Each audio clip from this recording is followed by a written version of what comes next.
My phone's going to run out of power here.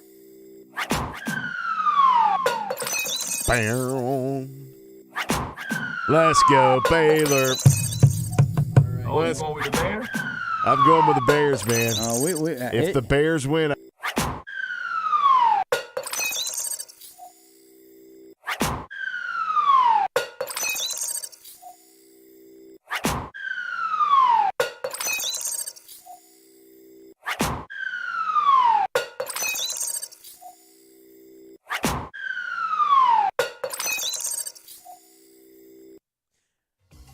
And welcome to our brand new show here on AccessWDUN.com. Slightly off target.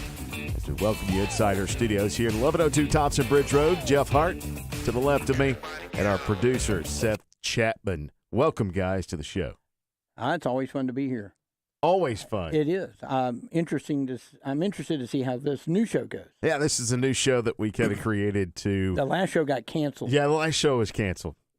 So we've started a new show, which this is kind of the beta version, I guess you could call it, as our pilot, I guess, in the video world, or whatever you want to say the world is. I guess pilot would be right. So pilot would be right.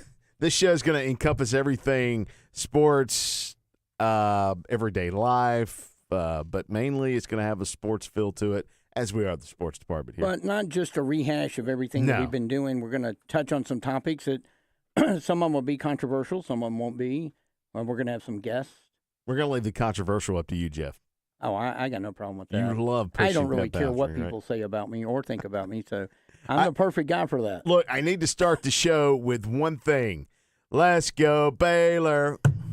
Whoa. No. Yep. No, it's Zags. Zags. No. This is Zags. So the percentage done by our in-house percentages it's going to be an epic is Caleb. 2 days. Hey, Caleb's got the breakdown. This is Caleb Hutchins right here, folks. Caleb Hutchins with his breakdown of who could win the office bracket pool. Now, me and you are both agreeing it's ABC. Yes. Anybody but Caleb. Would that be anybody but Caleb? Yeah. That would be right. ABC. Yeah. There you go. So it's going to be great because when Baylor knocks out Houston, he's done. Although Caleb has the best chance, according to his stats, to win the office pool. His stats, of course. His stats. Yeah, it's a little dubious. Of which you printed. Well, he printed it and handed it to me. Yeah. I didn't print it. He printed it and handed it to me. I think you want to make a point out of the 7 possibilities, 4 are for him. Yeah. 2 are for you and 2 from 2, 4, 6. There's 8. Well, we're gonna pull for UCLA, or I am. Oh, I am too. Are you? Oh, absolutely. Aren't they playing Gonzaga? No, UCLA. Oh yeah, wait, no, I'm pulling for because wait a second, you got me all confused. I was thinking Houston. No, I'm pulling. Who's playing Houston? Baylor. That would be right. All right, so let's knock Houston out. Yeah, right. Yeah, and so then it would come down to me and you because when Gonzaga wins, because they're going to destroy UCLA. I don't think there's any doubt about that. That's going to be brutal. Sure. Well, yeah, brutal. Well, they haven't. Every game they've won's been like by at least double digits. I mean, in the tournament they're like 15, 20 points a game. Yeah. Okay, so we found the right person to talk about this NCAA basketball tournament. Somebody that's actually played. Somebody who's actually played. Somebody who has you can go on eBay right now and purchase his Florida State Seminoles basketball card. Now, I'm curious. At this moment. What year was that? 94? 94. So, so we're talking 27 years. What is a card from 27 years ago of a guy that played in the NCAA? What is that worth? Before you, I would be willing to pay $5-10 for that if it was one of my favorite players. Well, you're going to get a better deal than that. Oh, really? Yes. How good 99 of a deal? cents right now. 99 cents. We welcome Coach Chuck Graham to the show, Coach. Hey, you guys are slightly off target. Oh, sorry. There you go. Oh, wait, on how much we would pay or how much you're worth? How much you will pay? Okay. Coach, welcome to the show, man. The first person we thought of was you because we know you've played in it. And first off, before we really get deep into it, what is it like playing in March Madness? it's a totally different atmosphere than like the regular season games because you look at the history of the tournament, you see all the upsets, so everything is going through your head during that first round game, which is one of the reasons why I believe the first round game is definitely the toughest game. Once you get past that, then it becomes more like a basketball, but definitely in the back of your mind, you're playing. We always went into the tournament like the higher seed, so you're always thinking about the upset. It would seem the higher seeds, if they're seeded properly, would have an advantage. They're supposed to be the better team, but in the first round, that seems to be the round where if you're a lower seed, that you got nothing to lose. And is that why it's the hardest round? Because teams haven't played for a while. There's always the upsets. And everybody going into the tournament can feel like they can win a game. Is that why the first round is the hardest? Yes. Going into my junior year, we were in the ACC. We finished second in the ACC that year. We had like the defending national champ, Duke, at that point. But we go in and we played. We were the 3 seed out west, and we're in Boise, Idaho, and we're playing against Montana, which was a much older and experienced group, a bunch of seniors, like guys who had redshirted. And we jumped on them early. But they, as good teams doing the tournament, they're going to make a run. And they ended up making a run. And for probably about like a good 10 minutes, we were kind of on our heels. And then we kind of figured it out and just started playing. But yeah, that first game is definitely tough. Coach, you watched the Michigan game last night. Yes. So I want to put you in Howard's shoes there at the end. Now, I know we can go look you up online. Florida State's got a paragraph or two about you on their website, and it says that you're a three-point shooter. You also can dunk, too, because I asked Coach one day, Coach, can you dunk? And all you sent me was a YouTube video of you slamming down on somebody, which was hilarious. It's nothing like adding, you got to add the video with it. It was like proof. No doubt. So you're in Howard's shoes at the end of the game. What are you drawing up there? Are you drawing up the 3-point shot? Are you drawing up the drive, draw the foul, or get the easy layup? Well, did you guys catch the women's game the other night? No. We're going to talk about that. I knew this one would come up. Yeah. So understand on the drive, I would think as a coach, that's your best chance because it's a tie game. Either you get go to the line and knock them down, or you get an and one. Unless you're Alabama.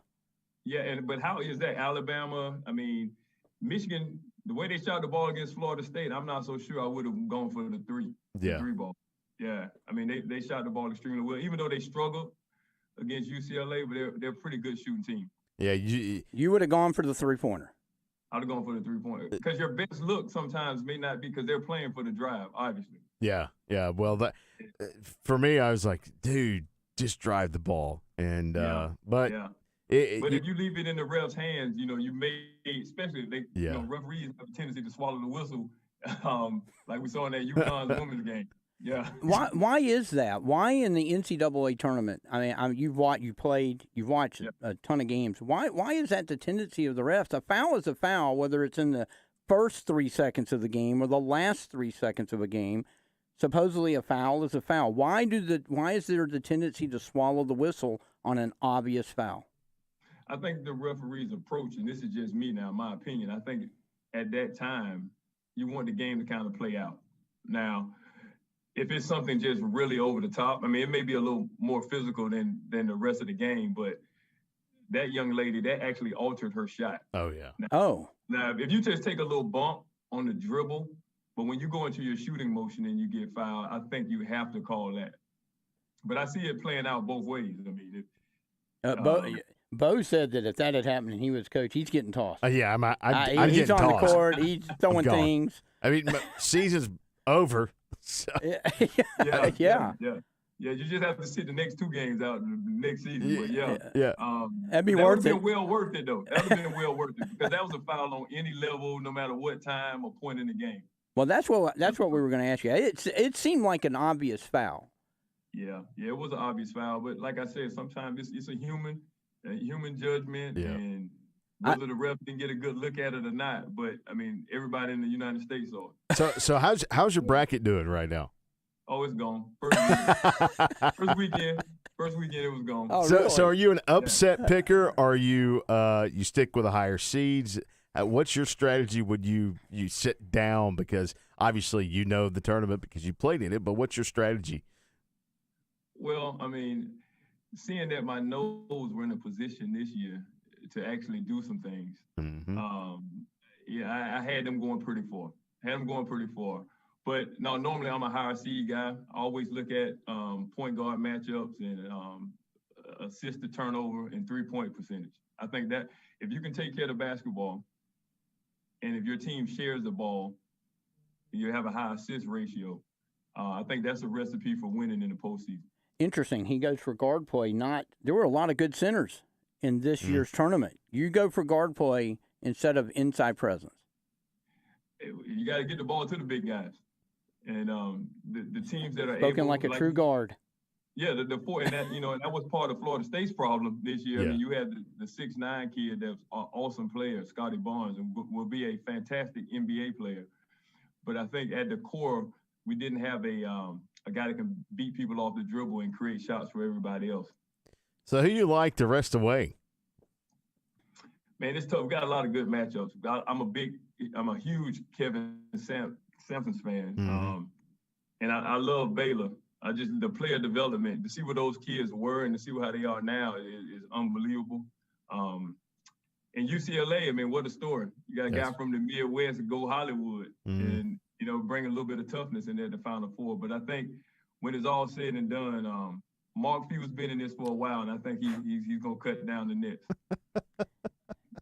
See, that's music to my ears right there. If Gonzaga wins it, if Sorry, Gonzaga wins it, I win.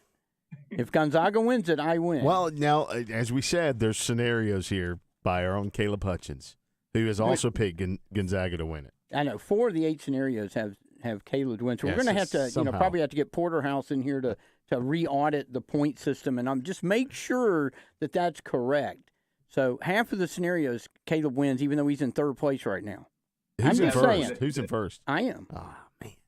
And the ABC method, right? Anybody but Caleb. Caleb, yeah. Yeah, because he'll throw Smokehouse Barbecue or something at us. Oh, my gosh. He's going to not – I mean, we'll be talking about this like in September. He'll go like, so how's that Final Four go? I mean, no, we just can't have that. No, absolutely not.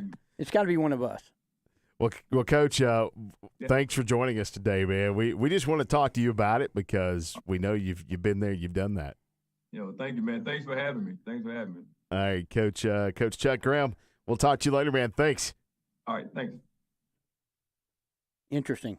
Love it. A guard who thinks studies the guard play, and that's the key to the of course NCAA it is play. the key. And if we had got Hakeem Olajuwon on, do you think he would have said big men? You got to get it up the court first.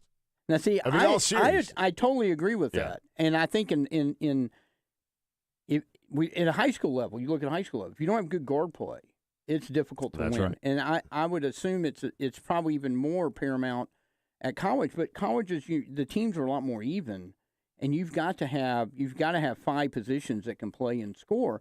Big men are key. I mean, that's what makes Gonzaga so tough. I mean, the guy inside he's unstoppable almost. When he can score from all over the court. They have good guard play and they have a good center. Hopefully they don't play. Oh, I think they're going to play. I mean, as long as there's not a COVID. Let's go, Baylor. All right, we got some special features for you on this brand new show as we're going to hit one of them right now from our own Jeff Hart.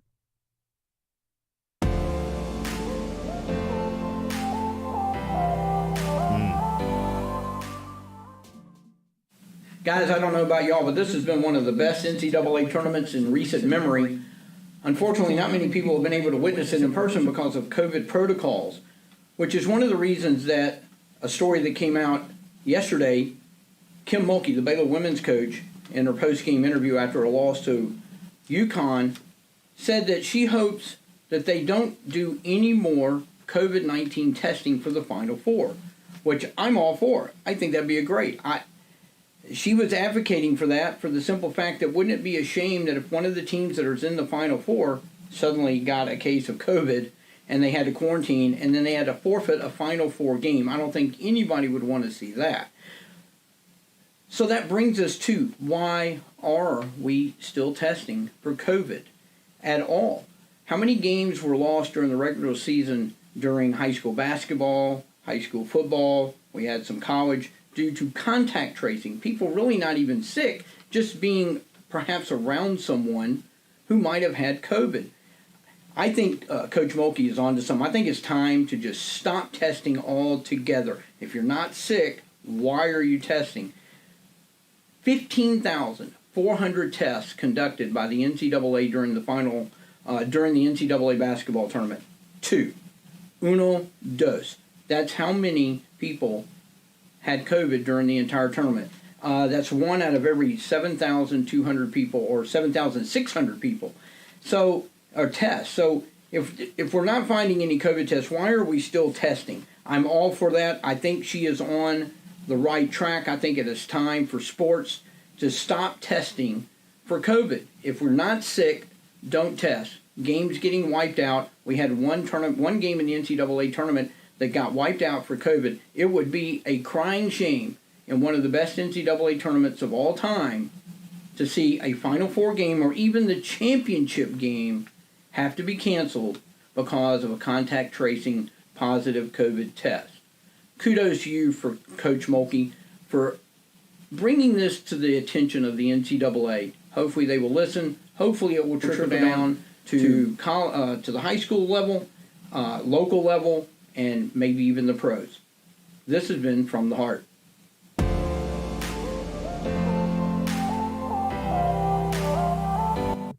Always a good one, Jeff, From the Heart. That's going to be one of our weekly series. It's either going to be you or my rant. Oh, I can't wait for your rant. Yeah, it's going to be great. Your rant's going to be better than that flute music that was played before that. I don't know what that was. Music. It's like, God, I'm going to tell you, if being in a band, I would never pick the flute for any of that kind of thing. You got to come up with something better than that, Seth. Do you think that she was still upset after the loss? I think, I don't know if she was still upset. She had a great press conference after. They asked her, what'd you think? Well, what'd you say? Well, it looked like, then write that. I mean, I think she had the greatest press conference after a game like that where they're approached about a non-call. It's like, write what you think you saw. If you didn't see a foul, write that. You saw a foul, write that. My question has always been, I've seen thousands of basketball games. You've coached in thousands of basketball games. And I jokingly do this. Gene Anderson, one of our in-house guys, he's a high school ref. So what is a foul? I mean, I'll give you my definition. You tell me what a foul is. What is it? Gene describes it as displacement. Maybe. I'll tell you what a foul is. It's whatever they call. Well, of course. Which means, do we really know? All I can say is, like we were talking to Coach Graham, in the first 3 seconds and the last 3 seconds, if you get hit in the face, that's a foul. I'm sorry, it's a foul. I mean, as I've always understood basketball, you get hit in the face while you're shooting the ball, that's foul. I mean, it's not, it's the end of the game, so it's not a foul. Right. Well, in that case, if I'm the other team, I'm just going to start punching the players in the last 3 seconds to make sure they can't get the ball. Well, I'm going to say this about Kim Mulkey and what she said. So USA Today has got a story out about this, and the lead of the story is somebody needs to remind Baylor coach Kim Mulkey that the COVID-19 pandemic isn't over. You did the stats in your From the Heart. Now, we've seen throughout this COVID, quote, pandemic that's going on, that contact tracing has taken out a lot. Contact tracing. Not the virus. Not the virus. Contact tracing. Contact tracing. Somebody walks down your sidewalk within 30 feet and they have COVID, you can be quarantined. Well, I mean, let's bring it back into the sports side of it, because the contact tracing that's kind of what it is the fact that if somebody somebody has a COVID-19 positive test and you're within 6 feet of them, right? You've been contact traced. Right. You're out. You're done. Look, if somebody could walk by Butts Mayor during spring practice, I mean, it's not that extreme. No, I but mean, you're talking about walk down. Well, we're talking about contact tracing, which means what is that? But what does that define? I mean, that do things defines jump off a of people. piece of string. Is that what in a circle in a classroom? Okay, it jumps from one person to or the on next. a team. I don't know what.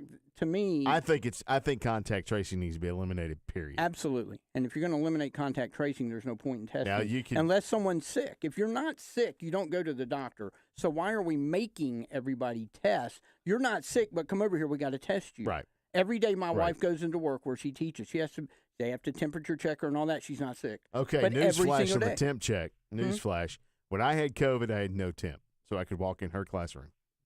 I mean. Technically, a lot of this makes no sense to me. So you can walk into the stadiums. Hall County forced you to have your temperature checked going into a stadium. You know, every football game. Right.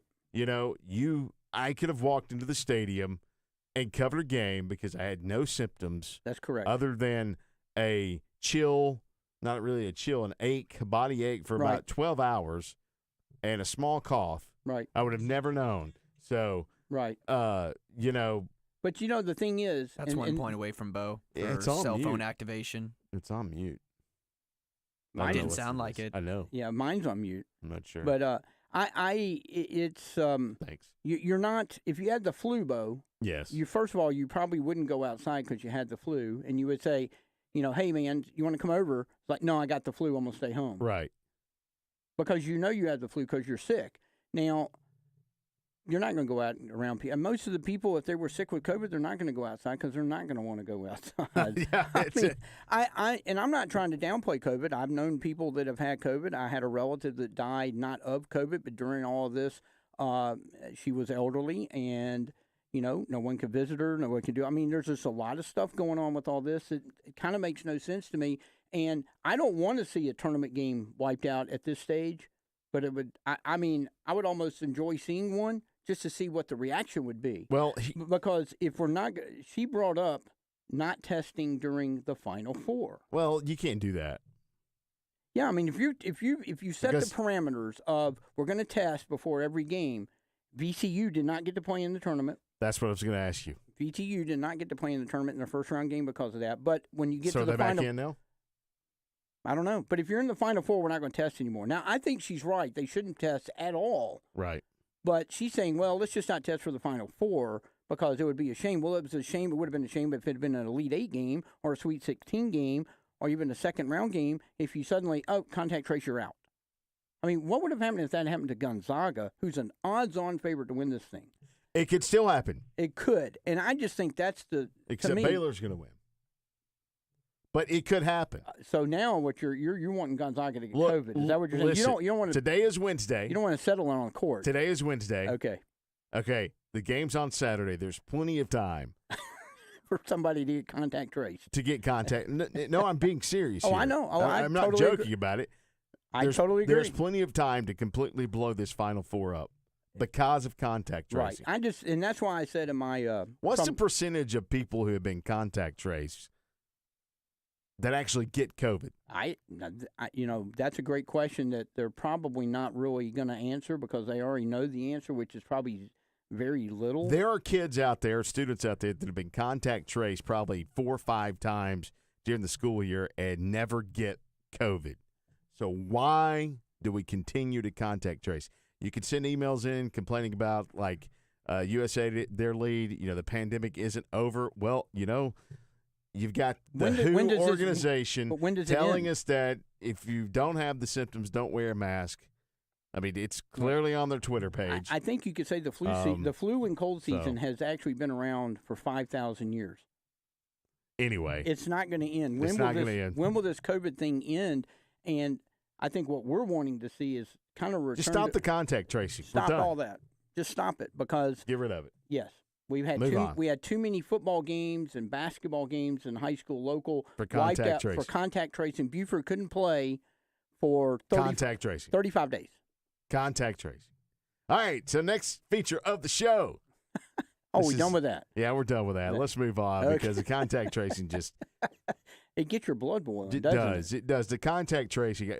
And like I said, COVID is real, but the contact tracing is ridiculous. Sorry, people. It's ridiculous. That's the problem. All right, so the next segment of the day is... It is this week's Cutaway, our new segment that we're doing, Cutaways. Mind you, Jeff has seen this. Bo has not seen this yet. So we will cut everybody's mics, but when we return, this will be his reaction to having seen this bit I can for only the very imagine. first time. I know who the guy is in it. I can only Here we imagine. go with word of the day from Coach Dave Bishop. Culture. Shared attitudes, values, goals, and practices that characterizes an organization. Culture defeats strategy in coaching. Culture.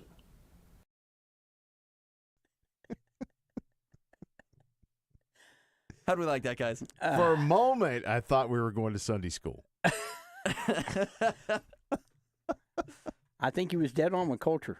So we've come up with the segment word of the day, and the first one, the first name that popped up was, of course, Coach Bishop, and he's always gracious with us. Oh yes, he's always been very, very kind with doing the somewhat silly stuff for us. I think he just likes being on the show. This is his way of getting on the show, but that's okay. We thank him for that.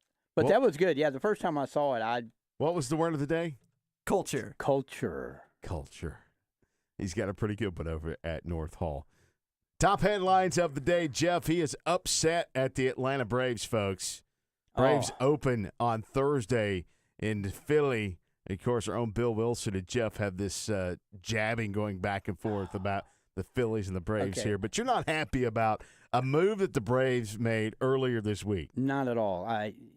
How do you keep Pablo Sandoval? He's like 400. He weighs about 600 pounds. Supposedly he's better than Johan Camargo. I don't get so that his one. age is 400 and he weighs 600 pounds. Something like that. That's a lot of lbs. I mean, he was on the Giants when they won World Series like 10 or 11 years ago. I mean, he's So why are you not happy? Why because are you? I just felt the bench is not as good as it was last year. I mean, there's no Culberson. He's gone. I mean, when Culberson came up to bat, when Camargo came up to bat, you just always felt like they were going to make something happen. The bench is, Pablo Sandoval. And who's the other guy here? It's, I don't know how to pronounce it. Adrianza. Okay. That's your bench. I mean, that's Love it. That's your bench. Now there are other guys on the bench because, probably Anderson Inciarte is going to be on he'll be the fourth outfielder. Okay, you got Riley that's at third, Albies at second, Freeman at first. I mean, we still have we have an all-star lineup. It's still the best lineup in baseball, but the bench is just not as good, and that's going to be key. But getting to there's 160,000 games, Jeff. Well, that's the beauty of it. So that's plenty the of beauty time of baseball. to fix that. You find out the best team. That's right. Over a course of that many games. And you and we Bill do have a comment from our own Caleb Hutchins, though. Oh boy. Quote. Go Cougs. End quote. That's it, huh? That's it. Whatever, He didn't want to address no punctuation, no nothing. Just he didn't want to address Cougs. anybody but Caleb. He's going to be so sad sitting all alone at Buffalo Wild Wings on Saturday. No, he's That's not going to be alone. He's not going to be alone. cold, We're going to bro. be there. We're going to be there, consoling him afterwards. Consoling. Yeah, I think we're going to try to meet up and watch that at Wild Wings in Gainesville. So that'll be pretty good. But to get to Bill Wilson. So Bill Wilson's, 2 weeks ago, he's like, God, Philly's going to win this whole thing. Did he have his jacket on? Oh, every day. Because I turned the air down? Every day, whether up. it's on or not. But he is Such a cold-natured he's like, individual. They got the best pitching staff, and the lineup's a lot better. They have a great bullpen. Now, MLB.com. Bill's going to be crying by midseason. He's going to be crying by Saturday. Yeah. Okay. MLB.com. Now, I don't know about you, but I think they know a thing or two about baseball. Perhaps. Now, they're not always right. No. But they have the Braves. I heard you tell him this. Number 4 in the power rankings in all of MLB. Yeah. The Phillies are 18th out of 30, 10th out of 15 in the National League. They're like, I think, 4th in the NL East. And he says they're going to sweep the Braves opening weekend. So that's what I'm saying. By Sunday, the season's over for the Phillies because the Braves, if they go 3-0. Wait, are you going to play cards at his house on Sunday? Probably. Okay, that'll be awesome. Oh, yeah. Make sure you video that one. Oh, we will. All right. So we're definitely going to get that. But, Hey. I'm not – I mean, the Braves have a great starting rotation, and when they get Soroka back, it's going to be even better. Might be the best rotation in baseball when they get him back. They've got the best lineup. I honestly think it's World Series of bust for the Braves this year. Ooh. But the bench, I mean, I'm just – Isn't that every year? I don't say that every year. This year, When you say World Series or bust, or you say I think that this is the team. coaches are fired. I don't know that coaches are fired. I just think when you look at this team as it's been configured over the last couple of 3 years, I mean, you got Acuna, you got Albies, you got Freeman, you've got Ozuna, okay, you've got it's a really good lineup. Soroka, Max Fried. Yes. I mean, you got. I mean, it's an all-star at every position. This smacks of the mid '90s Braves, and this is a team that should win it. I think can win it. If they don't make the World Series, I just think everybody in the organization is going to be disappointed. I think they were up 3-1 last year against the Dodgers and didn't get in. This is a team that should win it. And if they had Soroka last year, they would have won it. Braves open on Thursday in Philly. Vanderbilt has announced a $300 million project, folks. All funded by Georgia, Alabama, Florida, Tennessee, and all the teams that fill the stadiums for their home games. This is a combined project, football, basketball facilities, and a new Vandy United Fund to raise money for the athletics program. I thought that's what Georgia, Alabama, Tennessee, Florida, Auburn, LSU, anybody that wants to go to Nashville to have a good weekend. Yeah. I thought that's who funded their program. That we do. And here's what's funny about that. Now, I think I mentioned this before in other shows, but, had long-time tickets at Alabama. I had season tickets for a while at Georgia. But we went to one Vandy game, one Georgia Vandy game in Nashville, and every year since, we get a thank you note from Vandy. And how can we help you? Is there anything that we can do to help you from the Vandy Athletic Department? Every year. I've gotten not one letter ever from Georgia. Not one from Alabama. But Vandy thanks me for the one game. Did you enjoy your stay? I loved my stay. I mean, Georgia won. We had a good time in Nashville. But Vandy, they thank me every year for the one game I came to ever at Vandy. In Georgia, I've gone for years and years and years. I've not gotten one thank you letter ever. So no upgrades to the field. It's just upgraded meeting rooms, offices, training rooms, and expanded locker room, and a full-length indoor practice field adjacent to the outdoor practice fields. That should be interesting. Basketball is going to get dedicated practice courts for both men's and women's teams, along with improvements to the weight room and locker rooms and offices. So they'll have a place to maybe prepare better for games. I had a friend that went to Vanderbilt Law School, and the prices they charged him in the 80s, it's just shocking that they don't have better facilities already with the prices they charge just for the tuition. Yeah. So this thing, what Deshaun Watson is getting out of hand. No. A few more lawsuits have been filed on the Houston Texans quarterback and, of course, Gainesville native Deshaun Watson. This is just getting ridiculous. The amount of lawsuits that continue to pile on, and granted, make the statement up front that if it did happen, then something needs to change with that, obviously, because not do I condone any of the accusations that he's had, but you have to really look at it and say, did it happen? Is it real? But when you keep getting more and more lawsuits, it's like, I don't know. That's the real question. I have made this analogy to other people, not to go off sports or off target, so to speak. But this is a lot. Remember a couple years ago. I'm proud of everybody for working that in. At we some tried. point. We tried. I'm proud. Thank you. That's a good name, by the way. A couple years ago in the Alabama Senate race, they tried to knock one of the candidates out. So they piled on all these accusations that 30 years ago, 25 years ago. The sheer number forced the guy out, and then they all disappeared. Mm-hmm. So if it really happened, why was there no prosecution? Why there was no lawsuits? Like real stuff happened after the fact. Once he dropped out of the race, crickets. Never heard from these people ever again. The lawyer, the women, anything. And look, I have a wife. I have a mother. I had a daughter. I wouldn't want a guy to do any of this stuff to any of them. That would be the last thing they ever did. So I'm not condoning any of that. But when you have sheer numbers like this, there have been stories about the shadiness of the lawyer that's bringing the lawsuits. what's the purpose of all of this? We got in a discussion earlier today in the building. If I'm Deshaun Watson and I'm truly innocent of all of these charges, I do not settle in any way, because once you settle, you're done. You're done. Mm-hmm. I mean, whether it's an admission of guilt or not an admission of guilt, once you settle, the perception for everybody is, oh, he did it. And if he did it, he's done. I mean, his career will be over. His contract will probably be voided. So you can't settle. Now, if he did do it, there was why would be my guess. Why would he do this? We all know Deshaun. I mean, I covered him. We probably all talked to him at some point from him growing up here in town.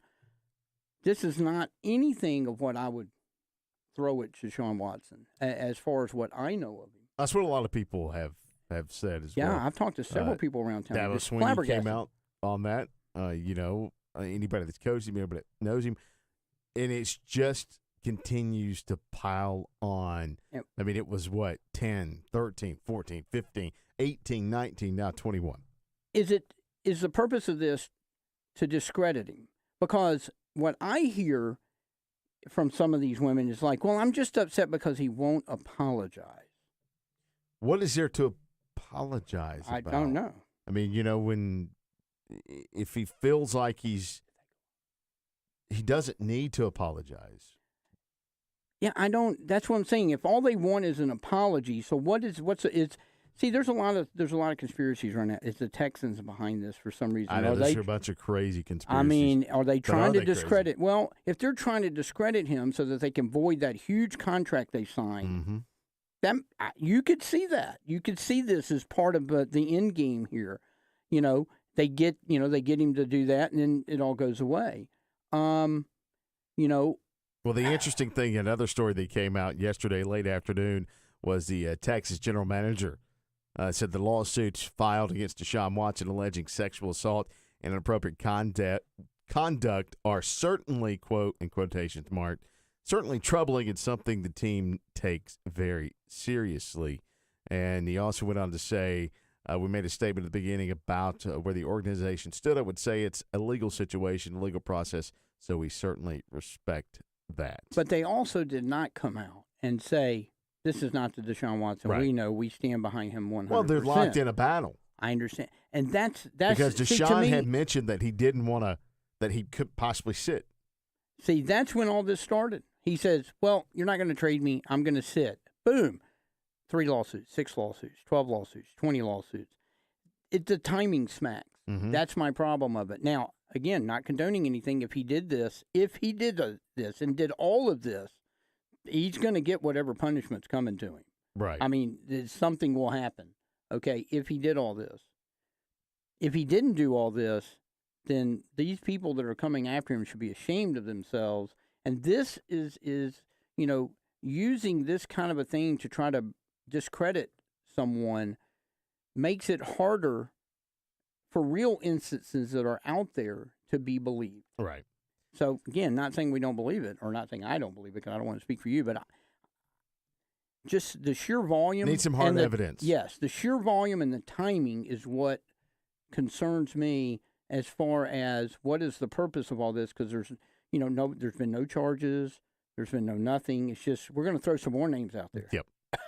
All right, so Georgia, they have signed on with a home and home with Louisville. I know everybody's excited about that in football. Oh, I thought it was going to be in basketball. Oh, well. Late 2020s, so you can enjoy it. Jermaine Burton, his injury is not expected to impact the 2021 season for Georgia, because that would hurt. Because I've had some fun texting things with Morgan. Sports editor at Access. His birthday today, I think. Oh, wow. Yeah. Is it really? Is it Morgan's birthday today? I believe so. Nice. Happy birthday. Congratulations. Congratulations, Morgan. Hey, you made your birthday. You made it another year. I mean, how about that? There we go. Congratulations. Well, I was reading something, and that just happened to be the word. Honestly, but he was Morgan. He cracks me up with his doom and gloom sometimes. Oh boy. With Georgia, this one was pretty funny. Let's see. And it's going to take you an hour to find it. No, he just says, we could be one snap away from a national title, and an asteroid will strike. God hates Georgia. That's what, and I said, wow, I'm not sure I'm ready to go there yet. But it's, look, I can see that. It's just weird how this happens to Georgia every year. Look, right Georgia's schedule's set up for them in 2021. Yeah, they can pull from the practice squad and go undefeated. But they're going to have to go undefeated with that schedule of weakness. Yeah, and we'll leave it at that. Yeah, and I feel bad for anybody that got season tickets to that, expecting like some real football games to be played. In the high school sports world, baseball season, it is rolling down the stretch. So is soccer. So is tennis. Tennis in the region championships at this moment, and you got track and field that's rolling toward May. And who else am I? Golf is also there, but high school baseball is. Well, it's being affected today by rain. It is. Because it is pouring outside. Some big games happened yesterday. Yeah, some big games. North Hall, number 2 and 3A, took down number 1 and 4A. So interesting. North Oconee. That was I'm going to tell you, North Hall gets better every time. They're really young. And that's going to be, a team to really watch. And North Oconee had only lost one game. They were scoring 10 runs a game. North Hall held them to 1. That was the lowest output of the season. And it was a well-played game on both sides. And I tell you, and Dawson County knocking off Cherokee Bluff. I mean, wow, Dawson County's really been struggling this year. And Bluff has been kind of really they got the train rolling here. I think they had a 6 or 7 game win streak snap with that. That was kind of a shocker. Buford's rolling. I mean, I've talked to several people. If they lose, look, there's a lot of pressure. Is that what you call what Buford's doing? Rolling? Yeah, look, when you have that much talent, I'm sure there's pressure. There's another word we could use that would sound. I don't know. I know one that rhymes. Steamrolling. Okay. Bowling. Rolling, bowling. Knock down the pins. Knock them down. Oh, sure. Okay. Yeah, I love it. Okay. That one didn't hit so well. I don't know. I'll take a point off my side of the board. You had 2 B's, I guess. You can, but I don't know. Wow. Chastity had a chance this week against Madison County. Lost yesterday 11-1. Well, no, they won. Or Monday. They lost Monday, but then they turned around yesterday. Won 8-6 yesterday. The one game we don't go video. Yeah. Come on, guys. Get with it. You see our cameras roll up. That's the time to really, come on, give us a show. So the rubber match will happen on Friday, April 2nd for Chastity. That's important. That's match a huge there. look. That's a huge series because right now it looks like North Oconee is probably going to roll to that region title. They swept Branch. They still have Jefferson come up. Branch took the first game against Jefferson. Chastity, Madison County, that group, they're going to be battling for 4th spot because I'm not sure that I see anybody knocking off the other 3. If Chastity can win that series, that's going to give them a tiebreaker edge. They still have some other games to play. Right. That's a huge, huge game for Chastity. Huge. Well, we got some video interviews coming from the North Hall game yesterday. Coach, who says small ball doesn't win anymore. I mean, you got 2 great pitching performances and 2 squeeze bunts, really. Yeah, we, we're not the home run team, and our guys. That's what we've been focusing on. I've been telling them we're not that team. Every kid in baseball wants to hit a home run. Okay, but when it comes down to executing the little things, that's what really wins baseball games. So I thought they did a good job today. We had to get base runners on. We did a good job hitting the ball the other way against a tough pitcher to get those early runners on. You can't execute and do things unless you have great at-bats early in the inning. So they did that and did well, and then we executed like you were supposed to. And we do those things, and you have to do those things against a really good baseball team. I feel like this team is really making some strides forward. I hope so. And like I told them, I don't think they're anywhere close to what they could do. We're so inexperienced. These guys are needing these games to build that confidence, like you said. So. Well, you got the game-winning hit, and you got the save on the mound, and you beat the #1 team in the state. How does that feel? I mean, it's a lot to take in. I mean, I was just really excited. Adrenaline was pumping, ready to go. I was ready to run through a brick wall there, and it's just a great team win overall, too. We're talking to Coach Flo. You guys are kind of still young and learning how to win. What does a game like this mean for y'all and this group and moving forward? I mean, I think it was huge for us and to showcase what we can really do whenever we play to our potential. And, I mean, we just really made plays all over the field, put the ball in play, and played to our strengths tonight. I think we can do a lot of that moving forward. Personally, I know you're getting a lot more responsibility on the mound. How do you feel as far as moving forward? This is your first year in Bulls. I feel great. I mean, I got a good amount of innings last year. I mean, I felt great taking on that role. I love the role, and I look forward to getting more time as the year goes on. All right. Well, thanks. Congratulations. Nice game. Trojans big winners over number 1 North Oconee. Of course, Trojans number 2 in 3A. They're number 2 in 3A. They were number 1, but then White County knocked them off in that one game series last week, so that knocked them down to number 2. And I was talking to Coach Flo afterwards about who are the teams to beat. He really likes Hart County. I think he feels like his team can be there toward the end. And the pitching that I see from them is better than I was kind of anticipating for this year. Defensively, they're usually pretty solid. And they're not a home run hitting team. They've had some power in the years past. But this is a group that's going to have to, they're going to have to single like they're doing here. They're going to have to hit and run. And what was great about that game last night is that was really old school baseball. Got a runner to third, and they bunted him over. They were going to they bunted. Guy beats it out to first base. So now there's another runner on third, and they come up with a squeeze on the next. I mean that. So back-to-back bunts. The second was a squeeze. But the second one was a true squeeze. And it was, usually I can anticipate these kind of things. I really just did not think they were going to pull the trigger on that. And that's a perfect bunt right there. Look at that. I tried to get Seth again on the no dirt on the slide, but he didn't fall for that. Fool me once. Shame on you. All right, so fool me twice. I've done something wrong. The Thursday schedule is, it's kind of getting larger because of the rain today.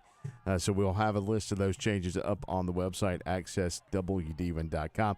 Friday schedule should be nice. Should be no rain for Thursday and Friday. Hopefully the fields will be dried up and ready to play on by then. They should be.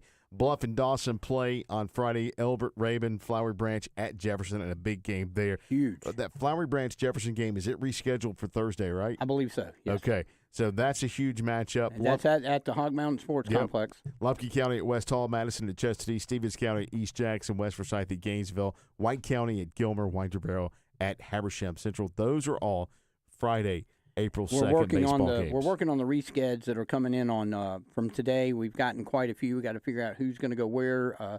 They might be. I know the North Hall Duluth game has been canceled. That was a non-region game, so they're just no makeup on that. That's a shame. But some of the other ones are coming into Jefferson. Like I said, Jefferson, Flowery Branch has been moved to Hog Mountain Sports Complex tomorrow. So they're going to go Thursday and Friday. So that's always back-to-back, baby. That's always interesting in high school when you go back-to-back. When you have two really even teams, if the first game goes extra innings, how is that going to affect the pitching staff for the third game? And that's a huge series. I'm not going to say it's for second place because there's still a lot of baseball to play. But the winner of this series is going to have the inside track unless Jefferson can somehow take out North Oconee because North Oconee swept Branch.